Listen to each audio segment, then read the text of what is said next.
Hello everyone, welcome back to my YouTube channel. বন্ধুসকল যিসকলে নেকি APSC 2023 কাৰণে প্ৰিপাৰেচন চলাই আছে তো তেখেতসকলৰ কাৰণেহে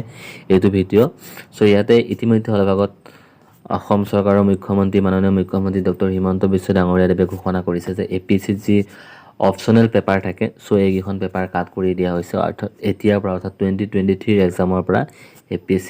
অপচনেল পেপাৰ দুখন থাকে সো অপচনেল পেপাৰ দুখন নাথাকিব সো আগতে এনে যিখন প্ৰিলিমছৰ GS1 আৰু GS2 পেপাৰ কেইখন সেম থাকিব বাট মেইনছত পেপাৰ আগতে 8খন আছিলে যিসকলে 2021ত এক্সাম দিছিলে সো তেখেতসকলৰ পেপাৰ 8খন আছিলে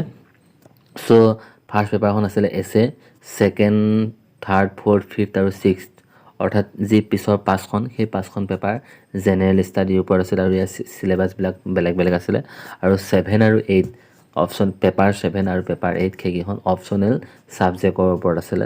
অপশনেল সাবজেক্ট আপোনালোকে যিকোনো সাবজেক্ট এটা ল'ব পাৰিছিল বহুত কিটা সাবজেক্ট আছিল সায়েন্সৰ হোক আৰ্টছৰ হোক কমাৰ্চৰ হোক এই যিকোনো এটা সাবজেক্টৰ ভিতৰত আপোনালোকে এটা সাবজেক্ট চুজ কৰিব লাগিছিল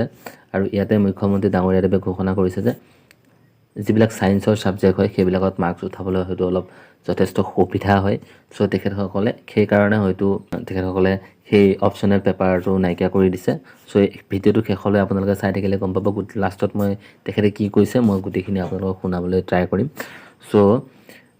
আগতে আপোনাৰ ইয়াৰ আগত যি APSC এক্সাম হৈছিলে তেতিয়া আৰু দুখন পেপাৰ আছিলে সেই দুখন আছিলে কোৱালিফাইং পেপাৰ আৰু তাতে ইংলিছ আছিলে আৰু এখন আসামিজ আছিলে মানে ল্যাঙ্গুৱেজ পেপাৰ আছিলে অসমীয়া বড়ো বঙালী তেনেকুৱা ধৰণৰ আছিলে বাট সেইকেইখন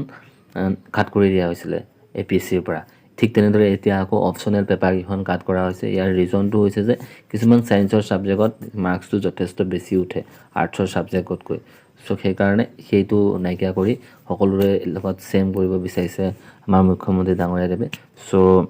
আৰু তেখেতে কি কৰিলে ভিডিঅ'টো শেষত আপোনালোকে চাওক আৰু কমেন্ট কৰি জনাব কি ভাল হৈছে নে বেয়া হৈছে APSCৰ পৰা অপশনেল পেপাৰ কেইখন বাদ দিব লাগে কাৰণ আপোনালোকে জানে যে মেথছ আৰু সায়েন্সৰ ষ্টুডেণ্টে 100ৰ ভিতৰত 100 পাব পাৰে অসমীয়া বা ইংৰাজী ষ্টুডেণ্টে নোৱাৰে গতিকে আমি সাবজেক্ট অপশনেলটো আমি নোহোৱা কৰি দিছো আৰু জেনেৰেল পেপাৰ যি থাকিব লাগে থাকিব জেনেৰেল পেপাৰতে সাবজেক্ট বিলাকৰ ওপৰত তেওঁলোকে প্ৰশ্নৰ উত্তৰ কৰি দিব লাগিব ভাৰতবৰ্ষৰ বহু ৰাজ্যই অপশনেল পেপাৰ নোহোৱা কৰিছে এইবাৰ 2 এদিনতে অসম লোকসেৱা আয়োগৰ এডভাৰটাইজ হ'ব আৰু 700 পোষ্টৰ তাৰ আগে আগে আমি অপশনেল পেপাৰখন আজিৰ পৰা আমি বিলুপ্তি কৰিছো দুখন অপশনেল পেপাৰ আছিল সেই দুখন এতিয়া নাথাকিব